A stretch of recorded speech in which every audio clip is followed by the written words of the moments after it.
يا حبيبنا يا حبيبنا عبد الرحمن سجار يا شيخنا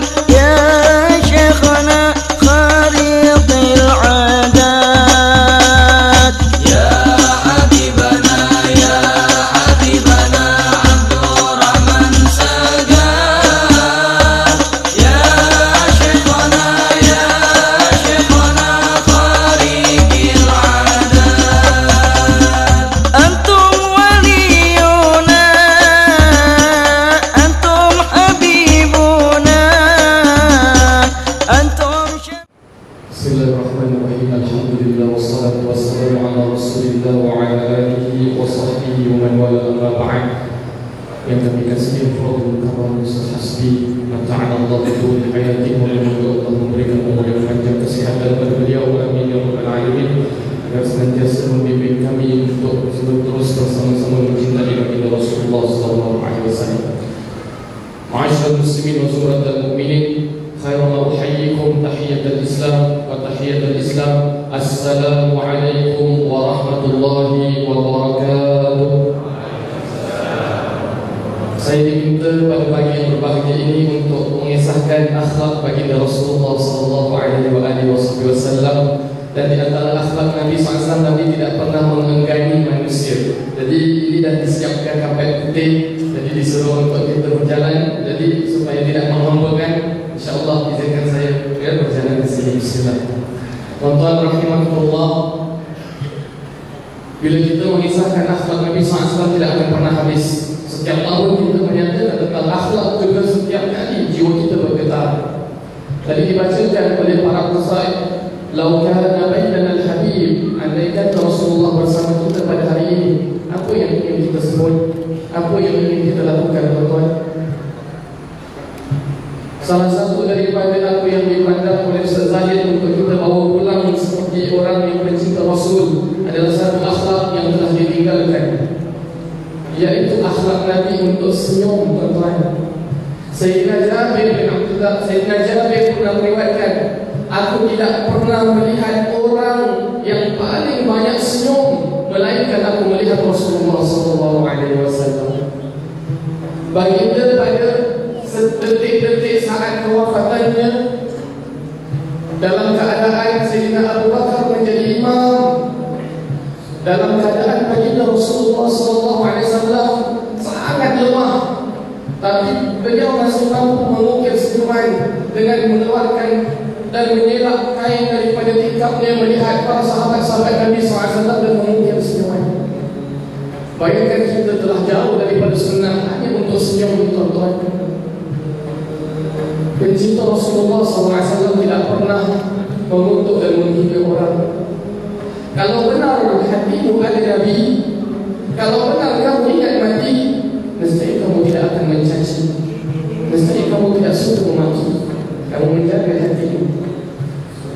Baginda Rasulullah SAW, tuan-tuan, akhlaknya begitu indah sehingga makan tidak pernah baginda menyatakan makanan ini tidak enak. Kalau tidak disukai, baginda meninggalkan sahaja. Baginda Rasulullah SAW,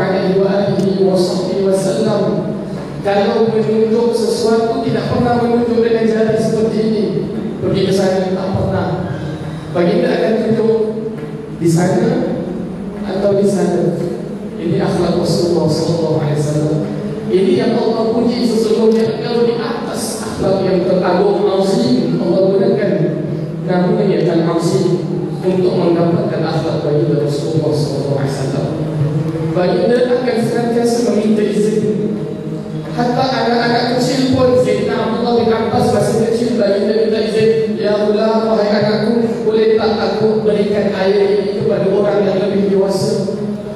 Baginda meminta izin walaupun pada anak kecil. Rasulullah SAW diriwayatkan oleh Anas bin Malik yang menjadi khadam Nabi, "Aku menjadi khadam Nabi lebih 10 tahun. Aku tak pernah dengar baginda mencaciku. Aku tak pernah dengar baginda mengangkat suara padaku." Ma'asyiral muslimin wa zumratal mu'minin, umat baginda Rasulullah sallallahu alaihi wasallam.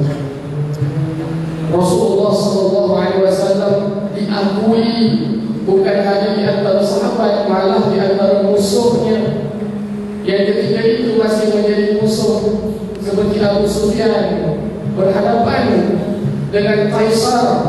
Ditanya oleh Kaisar satu demi satu, tak ada ruang pun untuk Abu Sufyan nak menjatuhkan Rasulullah SAW.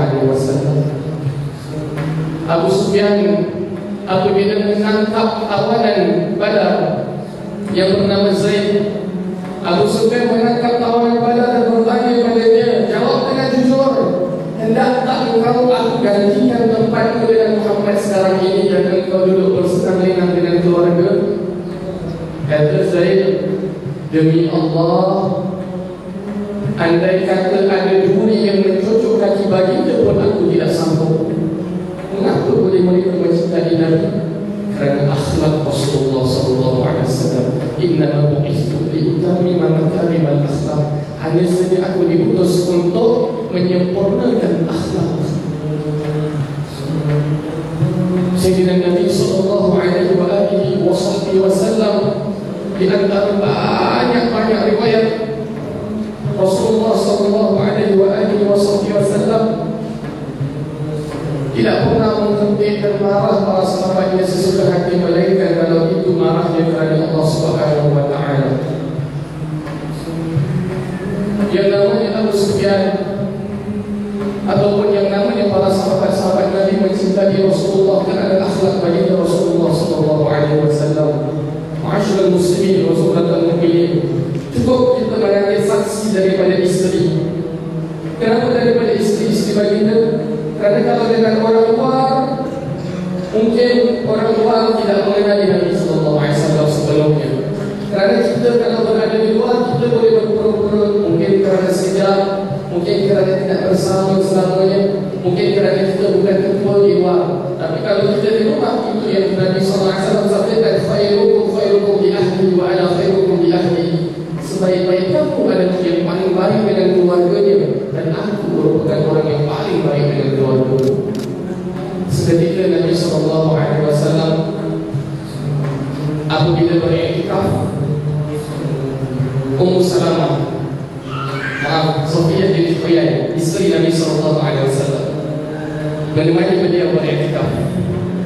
Dan Nabi SAW telah selesai iktikaf, Nabi memimpin Sofiyah binti Huyai pulang ke rumah. Padahal rumah Sofiyah binti Huyai dengan rumah baginda Nabi SAW dan tempat iktikaf itu sangat dekat. Tapi baginda tidak mengingatkan isteri. Sampai di tengah perjalanan, ada dua sahabat daripada Ansar cuba menjauhi Rasulullah bila melihat Rasulullah dengan istrinya. Ada mereka kepada Rasulullah, menjauhi Rasulullah kerana melihat Rasulullah bersama wanita dan isteri. Baginda memanggil, ala rizqikuma innaha Safiyah binti Huyai. Nah, kemana kamu sini? Ini istriku Safiyah binti Huyai. Atau para sahabat menyatakan, subhanallah, la alaika ya Rasulullah, tidak mungkin kami nak berurusan kepada Rasulullah. Tentulah itu istrimu, tak perlu kau beritahu kami pun, kami pasti akan mempercayai itu istrimu. Tapi bagi Rasulullah SAW menyatakan, inna syaitan yajri majrad dam wa inni khasyitu ayyuzifa fi qulubil masyar. Sesungguhnya syaitan itu akan jalan di pembuluh darah manusia, dan aku takut kalau dia itu akan membisikkan sesuatu di dalam hati kamu. Dari kisah yang ringkas ini, kita bukan hanya dapat baginda adalah seorang yang romantis, tapi daripada kisah ini kita dapati bahawa Rasulullah SAW tidak suka sesuatu keburukan terjadi pada seseorang. Nabi SAW tak nak ada orang buat silap. Ini jiwa parahan dia. Kalau pada hari ini kita mencercet, kita pergi di tempat kelab, kita bom. Kalau pada hari ini kita lihat orang yang melakukan maksiat, kita buang. Kalau pada hari ini kita melihat orang melakukan dosa, kita menghina. Tanyakan satu soalan, kalau kita meletupkan tempat maksiat, di situ ada orang Islam yang melakukan maksiat, ada umat Nabi SAW yang Nabi sayang, kemana tempatnya kalau mereka ibu? Kalau di situ ada orang melakukan salah, lantasan kamu mengampukul sehingga dia itu mati, sehingga dia itu tidak ada harapan, kemana tempat dia nanti di akhirat? Jawab, neraka. Sekarang tanyakan, siapa yang suka kalau sesama insan, sesama muslim pergi ke neraka? Itu adalah sifat syaitan dan iblis yang sering menginginkan manusia masuk ke neraka. Adapun sifat para anbiya, mereka ingin membawa orang ke syurga. Mereka ingin membawa orang ahli maksiat yang tidak mengenal Allah pergi mengenal Allah Subhanahu wa ta'ala. Mereka ingin membawa bersama-sama ke syurga Allah, keluarganya, anak-anaknya. Ma'asyiral muslimin wa subhanallahi mu'minin rahimakumullah.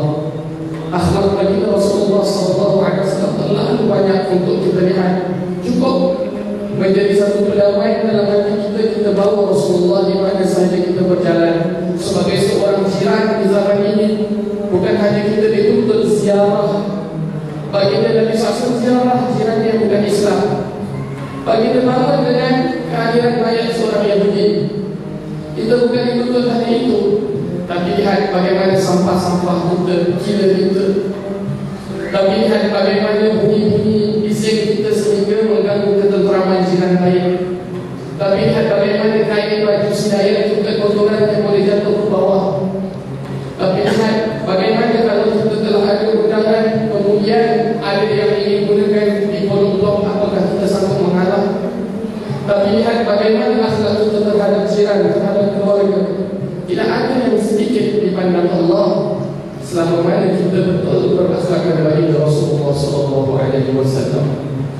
Walaupun dalam pertemuan ringkas mengenai akhlak baginda Rasulullah SAW ini, kita menjadi insan-insan yang terus menyebarkan akhlak baginda Rasulullah SAW, sehingga Allah Subhanahu wa ta'ala mempertempatkan kita bersama baginda Rasulullah SAW, sehingga Allah Subhanahu wa ta'ala membawa kita bersama keluarga kita bersama-sama Rasulullah SAW, sehingga insan yang sering kita sebut setiap hari ini muncul dalam mimpi kita, sehingga insan yang kita sebut, yang kita rindukan ini esok nanti kelak Allah Subhanahu wa ta'ala satukan bersamanya. Amin ya rabbal alamin. Ma'asyiral muslimin wa subhanallahi mu'minin rahimakumullah.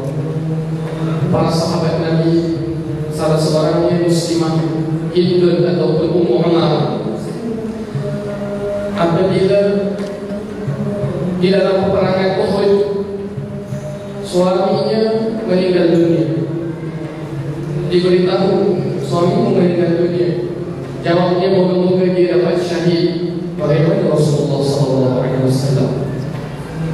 Dikatakan ayahmu juga meninggal dunia, jawabnya moga-moga dia mendapat syahid. Aku nak tahu bagaimana Rasulullah SAW.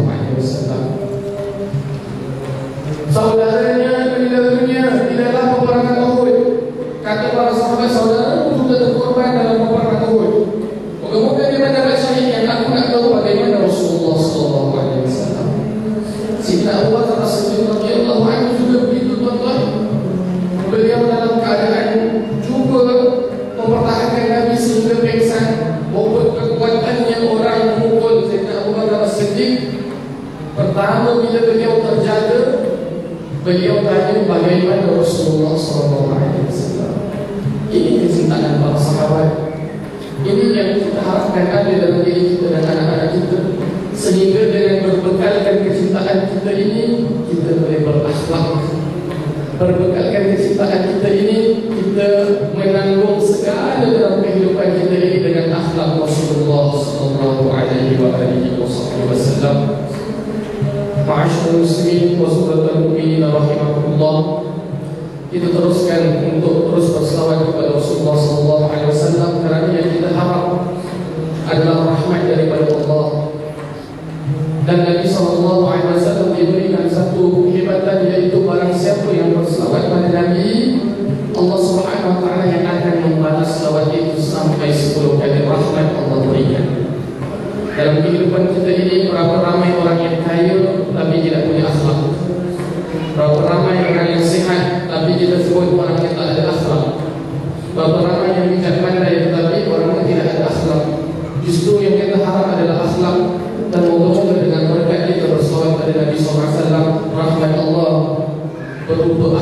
diberikan kepada kita. Allahumma salli ala sayyidina Muhammad wa ala ali sayyidina Muhammad. Allahumma salli wa sallim wa barik alaihi.